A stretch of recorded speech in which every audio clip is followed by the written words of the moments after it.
Hi you guys, welcome back. And if you're new to my channel, I would like to take the time out to say welcome and hope to see you again and again. Okay, so it's an early Sunday afternoon. You take your car out for a drive. It's a beautiful day, big puffy clouds, and the sun starts to come out and it's starting to get hot. So you reach over to turn your air conditioner on and lo and behold, look what happens. No cold air.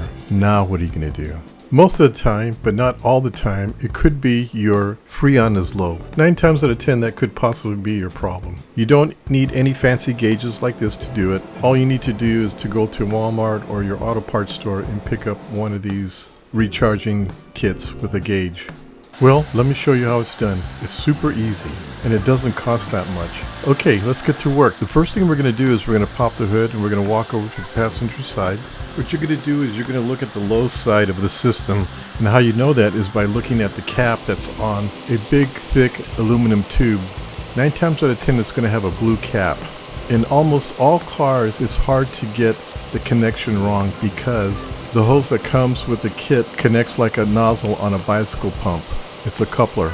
You're going to remove the blue cap, which is okay. Now that you got the cap off, let's take a look at the gauge. As you're looking at the gauge, you can see some colors there. You'll see 3 colors, white, green, and red from left to right. If the needle's in the white area, it means that it's low in Freon or low pressure. If it's in the green area, it means that it has the right amount of Freon or refrigerant in it. If you're in the red area, if the needle's in the red area, it means you put too much in there and there's too much pressure, which could damage the system. You see the blue plastic coupler on the right, and you'll see this nozzle that you screw a can into it. It's got a pin on the underside. You want to make sure this is off because we're going to check the pressure on the system to see if we are low.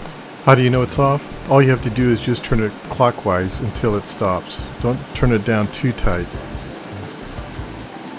Okay, you want to be really aware of this. Once you tighten it down, if you look on the other side, you'll see a needle sticking out. That's to puncture the can, but we're not ready for that yet. Now, let's check the pressure.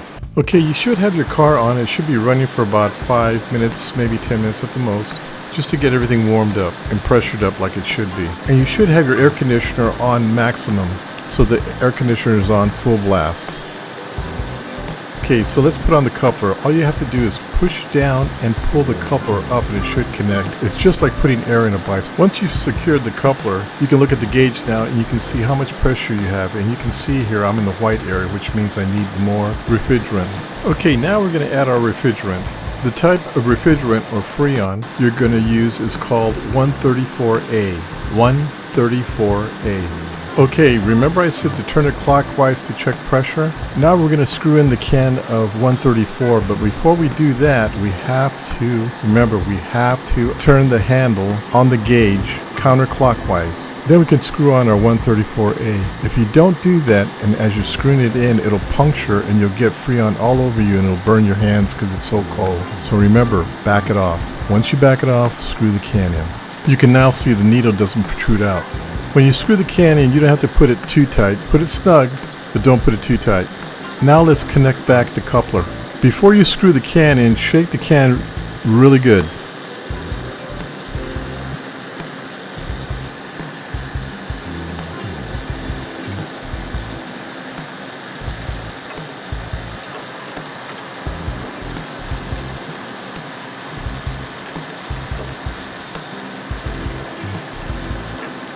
Okay, once you got the coupler in, go ahead and turn the handle clockwise so the pin moves down into the can and punctures a hole in it to pressurize the line.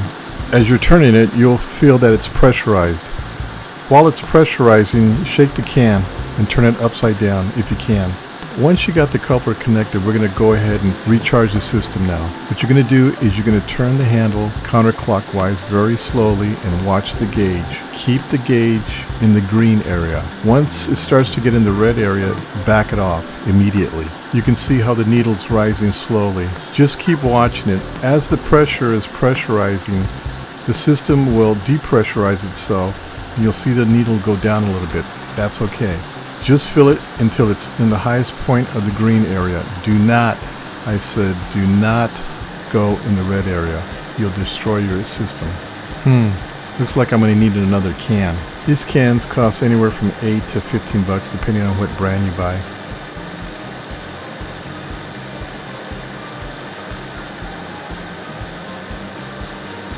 Yeah, it looks like it was really low. I'm going to need another can.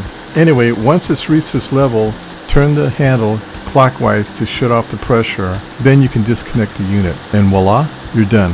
You're ready for summer. Okay, I hope you enjoyed this video. Please like and subscribe. And of course, hit the bell. Until then, we'll see you at my next video. Bye.